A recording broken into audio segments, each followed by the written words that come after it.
সিজদায় লুটিয়ে পড়ে চোখের পানি ছেড়ে আল্লাহরে পাপের স্বীকৃতি দেন। আল্লাহ, এমন কোন জুলুম নাই, গুনাহ নাই আমি করি নাই, সগীরা কবিরা, জেনে না জেনে, ইচ্ছায় অনিচ্ছায়, শিরকি বেদাতি সব গুনাহ করেছি।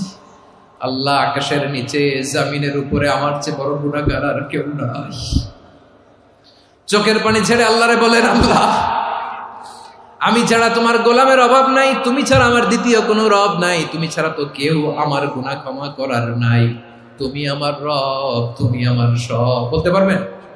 এই তাকরীর আমার পটুয়াখালীর ভাইয়া, এই স্বীকৃতিটা দেখতে আল্লাহ বড্ড ভালোবাসে, কারণ আমরা সবাই গুনাহগার। আমরা সবাই কি? বিশ্বনবী বলেন, কুল্লুকুম খাত্তাউন, বানি আদম, তোমরা সবাই পাপী। সবাই কি? সবাই পাপী। আমরা সবাই পাপী। আপন পাপের বাটখারা দিয়ে অন্যের পাপ মাপি। আমরা যে পাপী এটা ভাবতে মনে চায় না কারো, খালি অন্যের পাপ দেখি আমরা। এটা ভুল। ওর এই পাপ, ও পাপী, ও জালেম, ও জাহান্নামী, এরকম একটা টেন্ডেন্সি। আমার যে কি হালাত এটার খেয়াল নাই। খেয়াল করতে হবে যে আমি সবচেয়ে বড় পাপী, ঠিক কিনা বলেন? পাপ করি নাই এমন কেউ আছি? হ্যাঁ, আছি। কেউ না জানলেও জানে কে আমার পাপের ঘটনা? পৃথিবী না জানুক আমি তো জানি, আমি কি পাপ করেছি।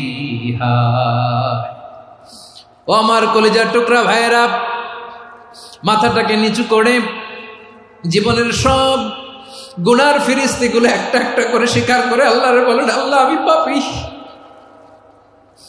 আল্লাহ, আমার চেয়ে বড় পাপী এই দুনিয়াতে কেউ নাই। আকাশের নিচে জমিনের উপরে আমার চেয়ে বড় পাপী কেউ নাই। একটা একটা করে আল্লাহ স্বীকার করি আমি পাপী। সব পাপের স্বীকৃতি দিলাম। পৃথিবী না জানুক আমি তো জানি, আমি কি পাপ করেছি। হায়